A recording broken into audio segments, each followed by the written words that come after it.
नमस्कार, मैं हूं आशीष चित्रांशी और आप देख रहे हैं द न्यूज लॉन्चर।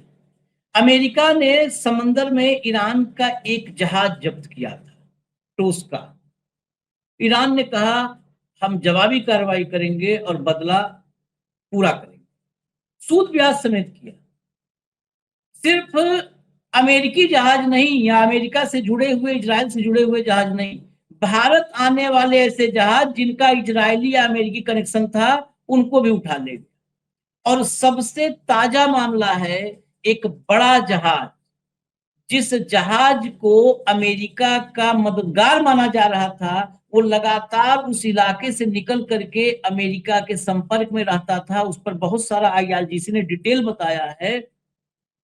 ईरान के कमांडो टांग ले गए जहाज को।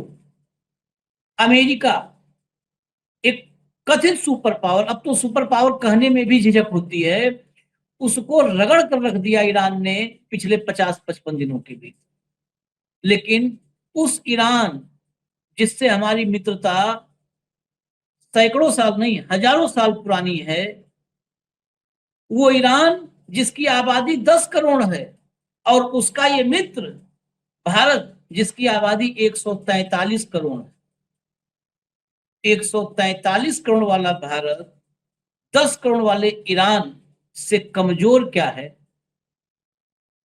अगर है कमजोर तो क्यों? क्या उसकी वजह सिर्फ एक ही है, लीडरशिप? ये बात क्यों मैं जहाज से लेकर यहां तक आया? एक तरफ वो अमेरिकी जहाजों को टांग ले जाता है, ट्रंप को, अगर बिल्कुल शुद्ध कहते बिना झिझक के, तो ट्रंप को डेली होम्योपैथिक दवाई जैसे सुबह दोपहर शाम 3 टाइम थप्पड़ मार रहा है ईरान। और हमारे देश में 56 इंच की छाती वाला प्रधानमंत्री बैठा है, लेकिन फादरलैंड और ग्रैंड फादरलैंड के चक्कर में जिस ब्रिक्स की अध्यक्षता कर रहा है, उस ब्रिक्स में भी घुटने टेकते हुए नजर आता है, वहां भी सरेंडर करते हुए नजर आता है। तुलनात्मक रूप से ब्राजील से भी कमजोर खुद को साबित करता नजर आता है। और रूस और चीन इन दोनों के सामने अपनी फजीहत करवाते नजर आता है। क्यों? क्योंकि इसी ब्रिक्स का मेंबर है ईरान। ईरान ने मोदी से कहा था, जयशंकर से बात हुई तो कहा था, और पूरा ब्यौरा ईरान की खूबी है। यहाँ 2 लाइन ट्वीट करते हैं कि हमने ईरानियन राष्ट्राध्यक्ष से, राष्ट्रपति से बात किया। उधर से पूरा खर्रा वो लिख देते हैं कि बातचीत में हमने क्या क्या बोला भारत को। ईरान ने बोला था कि ब्रिक्स की अध्यक्षता इस साल आपके पास है, तो ब्रिक्स का जो शिखर सम्मेलन होगा, शिखर वार्ता होगी, उसमें ईरान पर अमेरिकी इजरायली अटैक, एग्रेशन की निंदा की जाए, इस मामले को उठाया जाए। ताजा खबर है, विदेश जो ब्रिक्स के उप विदेश मंत्री हैं, उनकी बैठक नई दिल्ली में हुई, क्योंकि अध्यक्षता भारत के पास है, और भारत ने फिर वहीं पर लिप दिया लिप दिया। उसके बाद जो स्टेटमेंट आया है, उस स्टेटमेंट के मुताबिक सहमति नहीं बन पा रही है ईरान को लेकर के, मिडिल ईस्ट के हालात को लेकर के, इसलिए ईरान के मुद्दे पर बातचीत नहीं होगी। ईरान भी मेंबर है ब्रिक्स का। बहुत सारे एक्सक्यूज देंगे लोग, लेकिन हम इस चर्चा में हर एक्सक्यूज को खारिज कर देंगे। स्वागत है भाऊ। लाइए जरा पहले, सबसे पहले शुरुआत हम करते हैं भारत और ईरान के फर्क को समझने के लिए, हमारे देश की लीडरशिप को समझने के लिए विजुअल देखिए। देखिए विजुअल, चलाओ भैया।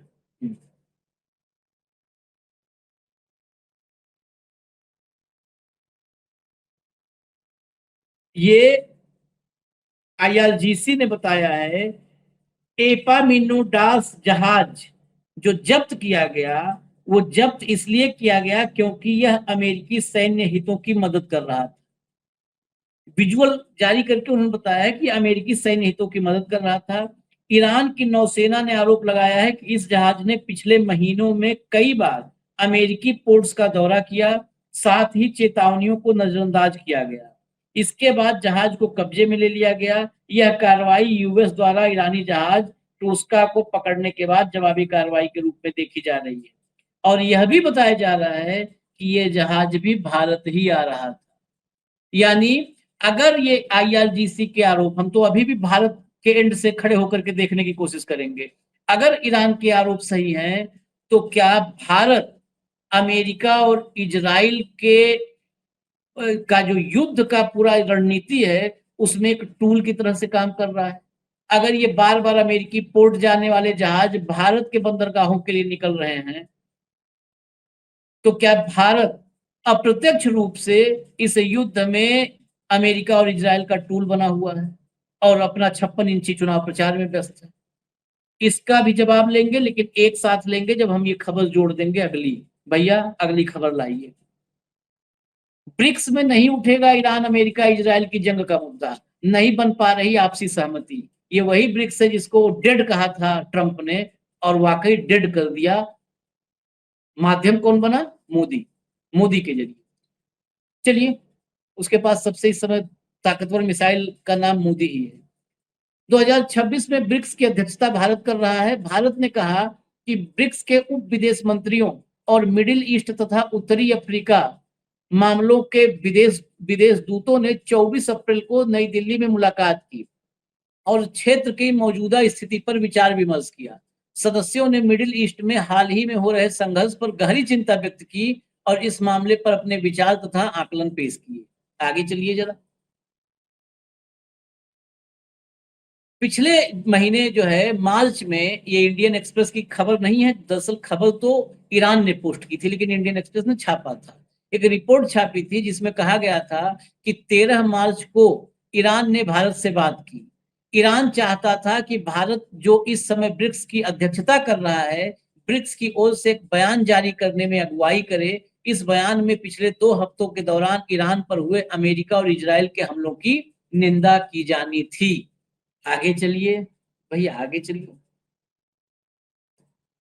विदेश मंत्रालय के आधिकारिक प्रवक्ता रणधीर जायसवाल ने कहा कि ब्रिक्स के कुछ सदस्य पश्चिम एशिया की मौजूदा स्थिति में सीधे तौर पर शामिल हैं, जिसका असर चल रहे संघर्ष पर ब्रिक्स के साझा रुख पर आम सहमति बनाने पर पड़ा है। अध्यक्ष के तौर पर भारत शेरपा चैनल के जरिए सदस्यों के बीच चर्चा को बढ़ावा दे रहा है। और थोड़ा सा चलिए, अगर एक आध और भी बचा है इसमें हिस्सा। सूत्रों के मुताबिक भारत 14-15 मई को ब्रिक्स विदेश मंत्रियों की बैठक की मेजबानी कर सकता है, इसी 14-15 मई को, जिसमें चीन के विदेश मंत्री वांग यी और रूस के विदेश मंत्री सरगेई लावरोव, जिन्हें रूस का जो है चाणक्य आजकल कहा जाता है, इनके शामिल होने की उम्मीद है। परिस्थितियों के आधार पर ईरान के विदेश मंत्री सैयद अब्बास अरागची इस बैठक में वर्चुअली शामिल हो सकते हैं। अब ये अंग्रेजी में भी खबर दिखा देंगे तो जो है, मतलब हिंदी में तो समझने के लिए। West Asia conflict, no BRICS consensus on war, India chair summary notes deep concern. अब इसको हटा दीजिए, अब हम सीधा सवाल पर आते हैं। सवाल इसमें 2-3 है। भारत का कहना है कि इस पर आम सहमति नहीं बन पा रही है क्योंकि कई युद्ध में कई ब्रिक्स के साझेदार शामिल हैं। सबसे पहला यही गलत बयानी है। ब्रिक्स के कई देश युद्ध में कहां शामिल हैं? यह युद्ध आज भी दुनिया में भाऊ, यह युद्ध किसके बीच में है? एक तरफ अमेरिका और इजराइल है, एक तरफ ईरान है। किसने कहा कि इस युद्ध में हम शामिल हैं? यूएई ने कहा क्या? सऊदी अरब ने कहा क्या युद्ध में शामिल है? आप अपनी कमजोरी को जिन छिपाने के देशों के लिए, तरफ, जिस देशों के तरफ भारत उंगली करना चाहता, मतलब उंगली दिखाना चाहता है कि ये लोग इन्वॉल्व है, वहां सिर्फ अमेरिकन बेस थे। उन देशों ने ना अपनी आर्मी भेजी, ना उन देशों ने उनके ऊपर जो अमेरिकन बेस, अमेरिकन एम्बेसीज पे जो हमले हुए, उसके रिटेलिएशन में ना उन्होंने कोई मिसाइल दागे, ना कोई ईरान में उन्होंने। इस युद्ध में कौन इन्वॉल्व है? इस युद्ध में ईरान, इजराइल, अमेरिका, लेबनान, ये इन्वॉल्व है सीधे तौर पे, क्योंकि लेबनान पे इजराइल ने हमला किया। युद्ध में तो ये लोग जिम्मेदार है। कतर का LNG प्लांट डैमेज होता है और हेवीली डैमेज होता है, 5 साल लगेंगे रिपेयर करने को। हाँ, लेकिन हाँ, कतर ने एक मिसाइल भी दागी क्या, तो ये युद्ध कैसा हो गया? दरअसल आशीष जी, अब एक सवाल मेरे मन में आया कि अपने यहाँ G20 हुआ था, याद होगा आपको। हाँ, हमें G20 इंडोनेशिया के बाद मिला था। इंडोनेशिया में G20 की सदारत भारत को दी गई थी इंडोनेशिया के बाद। तो इंडोनेशिया में जो फाइनल समिट हुआ था उसमें कोई कंसेंसस नहीं पहुंच पाया था किसी ड्राफ्ट पे, क्योंकि रशिया वहां से चला गया था। रशिया और जो युद्ध चल रहा है यूक्रेन का, उस युद्ध को लेकर भी कंसेंसस नहीं हुआ था। उसके बाद भारत में G20 हुआ और भारत में जो ड्राफ्ट बनाया गया वो कंसेंसस के साथ बनाया गया। तो ये सारे एंकर और एंकरनियां कूद कूद कर बधाई गीत गा रहे थे प्रधानमंत्री जी के नाम। ये भारत ही विश्व गुरु है, ये प्रधानमंत्री नरेंद्र मोदी जी की ही आभा है, ये मोदी जी ही है जो G20 की सदारत करते हुए एक फाइनल ड्राफ्ट पे पहुंचे जो नहीं पहुंच पाए पिछली बार। आज मेरा सवाल है, ब्रिक्स में क्या हो गया? कहां गए मोदी जी की आभा? कहां गया मोदी जी का विश्व पावर? क्योंकि G20 में अमेरिका का उसमें कोई से नहीं था। इसमें डायरेक्ट इन्वॉल्व अमेरिका है। आप अपने सुपर बाप को कैसा कहोगे, मना करोगे? और वो सुपर बाप है आपका, ये तो अभी संघ के भी बड़े लोग बोल के आए वहां पे हाँ, कि माए बाप आप जो बोलते हो हम कर रहे हैं। और बाद में इनने बोला होगा कि अरे भाई 2 जगह राज्य में अभी एक अभी बंगाल का एक फेज अभी बाकी है, क्या बोल दिया? तो उनने माफी मांगी। किस लिए माफी मांगी? आपने जो बोला वो सही बोला। रशिया से तेल लेना न ले इसकी परमिशन आप मांगते हैं। जब परमिशन मांगी जाती है किस लिए मांगी? कौन है अमेरिका? क्यों अमेरिका ने कहा कि भारत 30 तारीख तक तेल ले सकता है? वो डेट एक्सटेंड करने के लिए क्यों हमारी तरफ से गुहार लगाई गई थी अमेरिका को? जो अमेरिका के फाइनेंस मिनिस्टर ने कहा कि हमारे पास आई है गुहार लेकिन हम मना कर रहे हैं उनको। क्यों भाई? चीन जैसा चौड़ा होकर तेल लेता है, हम क्यों नहीं ले सकते? क्या तकलीफ है? ब्रिक्स इनके गले पड़ा हुआ सांप है। इसी ब्रिक्स सम्मेलन में आदरणीय प्रधानमंत्री नरेंद्र मोदी जी ने कहा था कि ब्रिक्स की अपनी एक करेंसी होगी और खूब तालियां बटोरी थी। ट्रम्प साहब ने शपथ लेने के पहले बोल दिया, कौन है रे वो ब्रिक्स वाला, करेंसी वाला? खबरदार करेंसी नहीं। कौन? कोई नहीं, कोई नहीं। अरे कौन ने बोला साहब? अरे गलत फहमी है आपको, हमने नहीं बोला, नहीं बोला, नहीं बोला। तभी पता पड़ गया था कि इनका 56 इंच का सीना कितना मजबूत है, कितने डरपोक है ये। ब्रिक्स को लगातार गालियां देता है ट्रंप, और ब्रिक्स का अध्यक्ष को होने नाते उसी ट्रंप के चरणों में आप पड़े रहते हो, तो ब्रिक्स की औकात क्या रहेगी? आपका अध्यक्ष यदि बंधुआ मजदूर है अमेरिका का, तो फिर ब्रिक्स के मायने क्या हो गए? और ब्रिक्स को लेके भयानक डर है। अभी मैं बता रहा हूं आपको,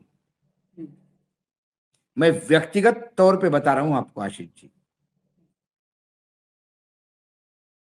ब्रिक्स को लेके कुछ अधिकारियों से बात हुई मेरी।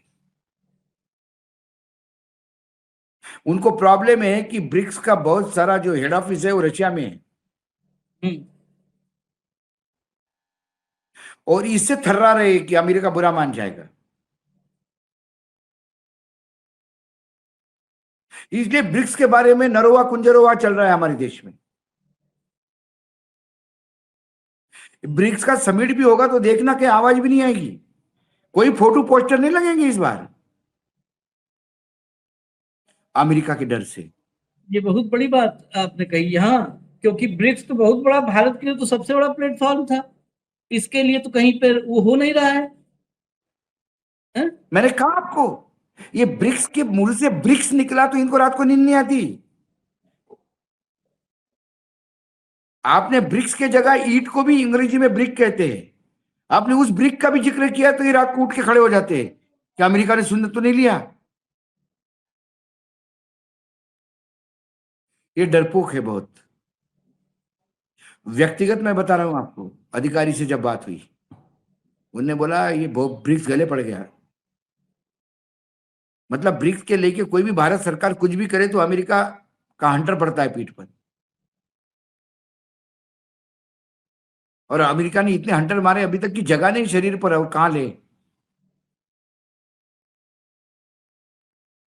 अरे और इस थोड़ी युद्ध में क्यों नहीं होना चाहिए, इस बहुत युद्ध में बिल्कुल पॉइंट होना चाहिए, बात होनी चाहिए। कैसे कुछ आप हर पॉइंट मुद्दे पे कंट्रोल मांग सकते हैं? नहीं, कैसे एक आप जय किसी देश को आप स्टोन एज में पहुंचाने की बात कर सकते हैं? नहीं नहीं, कुछ नहीं, बहुत सिंपल पॉइंट्स थे। जो 168 170 बच्चे मरे, निंदा उसको प्रस्ताव नीचे होना चाहिए। नहीं कर पाएंगे। मैं भारत का भविष्य, देखिए, ईरान पर दो लोगों ने हमला किया, अमेरिका ने और इजराइल ने। लेबनान पर इजराइल ने हमला किया। सऊदी अरब और यूएई के पीछे भारत छिप करके अपना जो है धर्म निभा रहा है, फादरलैंड ग्रैंड फादरलैंड के सामने, कि हम नहीं होने देंगे, कुछ भी चर्चा ही नहीं होने देंगे। सऊदी और यूएई युद्ध में बहुत साफ चीजें बता दे, भाव ने क्लियर कर दिया है।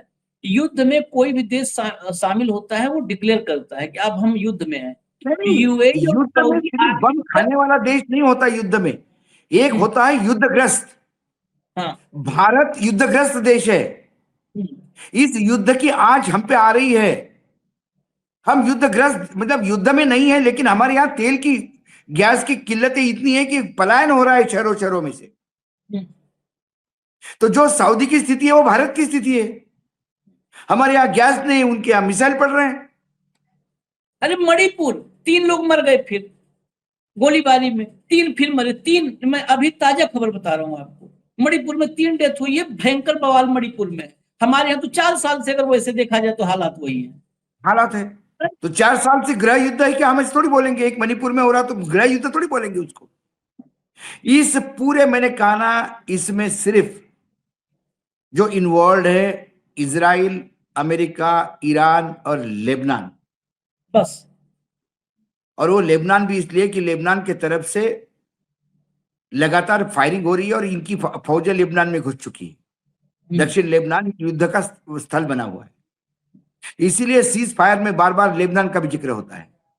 कभी सऊदी का जिक्र हुआ, कभी कतार का जिक्र हुआ, कभी यूएई का जिक्र हुआ। क्या नॉनसेंस ये सब बातें करते हैं भाऊ, गजब। ये सही में यही सब लॉजिक समझना होगा। सीज फायर में कतर यूएई कहीं लिखा है क्या? कहीं लिखा है सऊदी?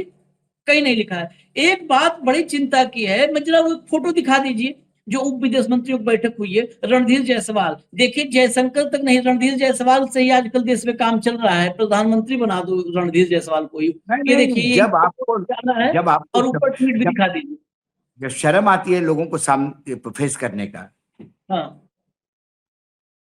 ये देखिए, secretary south doctor Nina Malhotra chaired the meeting of BRICS deputy foreign ministers and special envoys of the Middle East and North America on 23rd 24th April 2026 in New Delhi. The participant had constructive exchange of view and on the current regional developments. यही डाल दिया है।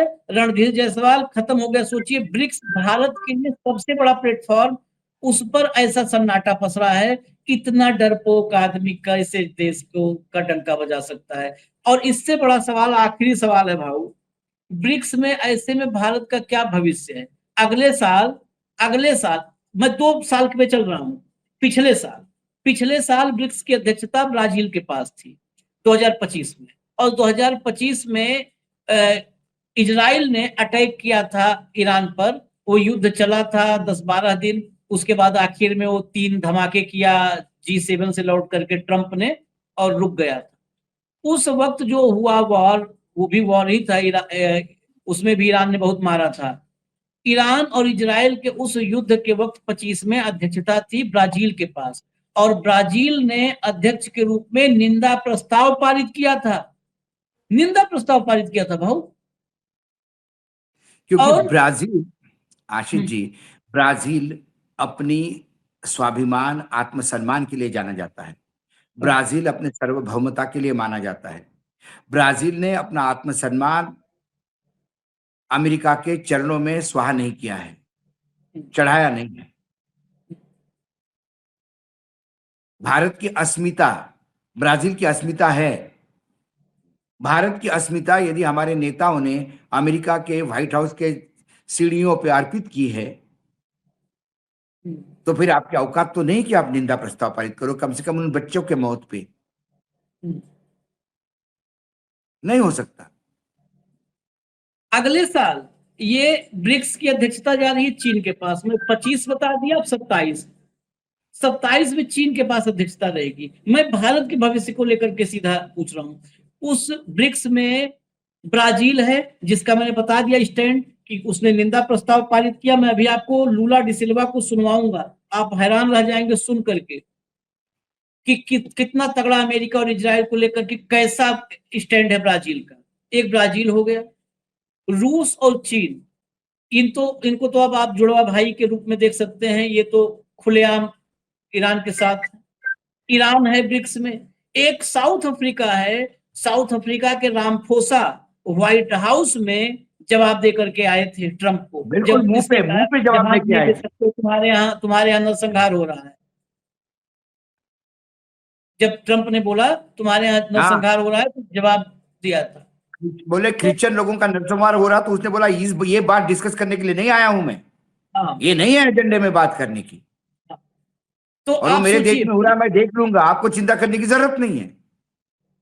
BRICS में जो 5 नाम है, BRICS, आई को छोड़ दिया जाए तो सारे के सारे ट्रंप को, अमेरिका को, उसकी दादागिरी को खारिज करते हैं। उसके मैं बाद जो आपको अन्य और देश भविष्य जुड़े, बता रहा उसमें इंडोनेशिया, ईरान, ईरान को आप देख ही रहे हैं। ये भारत खड़ा कहां होगा, हूं, मैं कहां वही खड़ा बताऊंगा होगा? आपको। हम्म, भारत अपस्टैंड होगा। हम्म, इसके पहले भी हम्म, ईरान इजराइल का जब हुआ था कॉन्फ्लिक्ट, हम्म, उसके ऊपर भी एक जगह निंदा प्रस्ताव, एक और प्लेटफॉर्म पे निंदा प्रस्ताव पारित करना था, तो भारत अपस्टैंड रहा उसमें से। हम्म, ये ब्रिक्स में से इंडिया गायब रहेगा। जब अमेरिका के खिलाफ निंदा प्रस्ताव आएगा, या तो ये विरोध करेंगे या गायब रहेंगे। और अमेरिका ने कहा विरोध कर, तो विरोध भी कर देंगे। वो सब क्यों करना पड़ता है? क्योंकि वो हमें हेल होल बोलता है, हम्म, नर्क बोलता है भारत को। डोनाल्ड ट्रंप भारत को नर्क बोलता है, टैक्स टेररिस्ट बोलता है, रोज गाली देता है, बेइज्जत करता है। प्रधानमंत्री की औकात दिखाता है दुनिया को कि मैंने मुंह खोल दिया तो इसकी राजनीति खत्म हो जाएगी।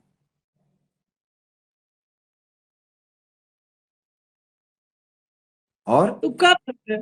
मोदी जी उसका मन से रिटर्न करते गिफ्ट हैं। हम क्या देते हैं कि भाई साहब सब दूर मारा, अब लेफ्ट साइड पे थोड़ी जगह बचाई है, इधर भी एक थोड़ा सा मार दो, तो इधर भी निशाना पड़ जाएगा, पूरी बॉडी पे निशाना हो गया, ये भाग बच गया है, थोड़ा इधर एक जूता मारो हमको।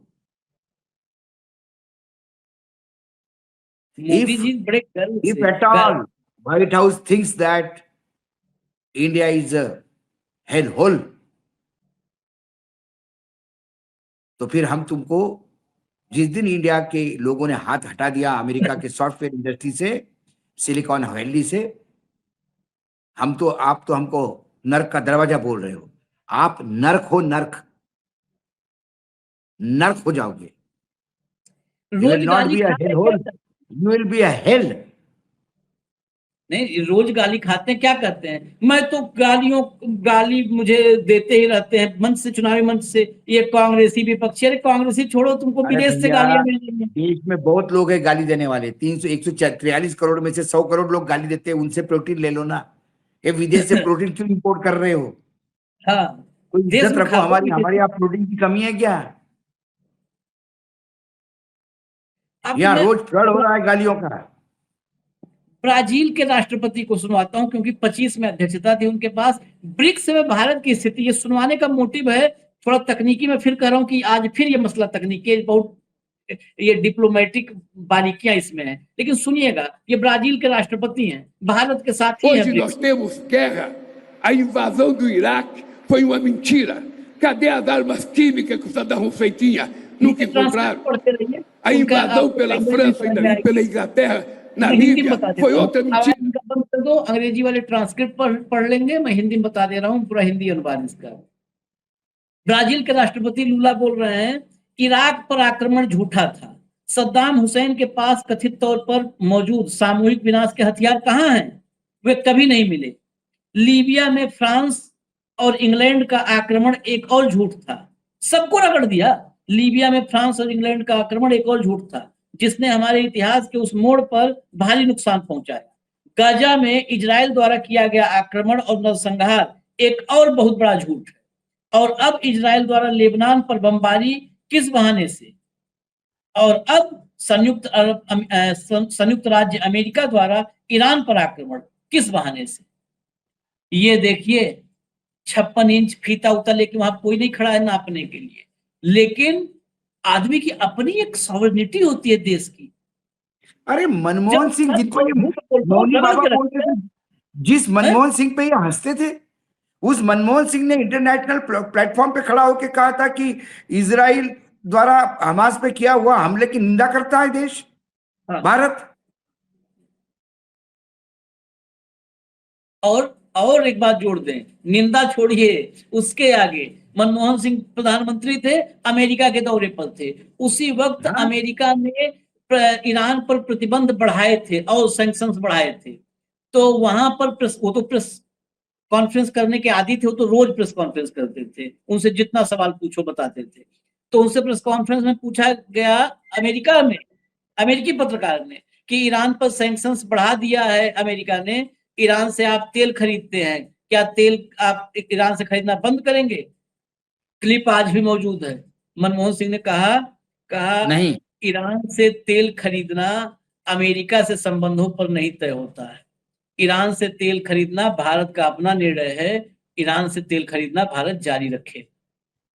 अमेरिका में खड़े होकर के 56 इंच छाती नहीं थी, जरा बुलवा दो, कभी साहेब से बुलवा दो, हम न्यूज लॉन्चर पे, मतलब कह तो रहे न्यूज लॉन्चर पे मैं तो आऊंगा ही नहीं, बंद कर दूंगा आना, खाली बुलवा दो एक बार। अगर इतना बुलवा दो, कोई अंधभक्त जाओ चरण पकड़ लो, इतना बुलवा दो नरेंद्र मोदी से कि ईरान से हम तेल लेंगे, ये अमेरिका नहीं तय करेगा, ईरान से हम तेल खरीदेंगे। तेल, अरे मुंह पे बोरोप्लस लगाना और ईरान वाला छू देगा तो नहीं लगाओगे कि बोरोप्लस लगाए कहीं होंठ पर न खतरा आ जाए? हिम्मत नहीं है, इतना कायर, इतना डरपोक प्रधानमंत्री बिल्कुल नहीं, विश्व इतिहास में नहीं हुआ कभी, कहीं किसी देश में नहीं हुआ है। चलिए देखिए आशीष, प्रॉब्लम इस आदमी का यही है कि ये आदमी क्यों ब्लैकमेल होता है, क्या कुकर्म है, क्यों देश को बेच रहा है, ये सारे सवाल एक ना एक दिन बाहर आएंगे। कोई जीवन भर सत्ता में नहीं रहता, सत्ता आती जाती है, लेकिन आपके कुकर्म आज नहीं तो कल बाहर आएंगे। तब देश सर पे हाथ रखेगा कि हमारा देश कैसे कैसे लोगों के हाथ में हमने दिया,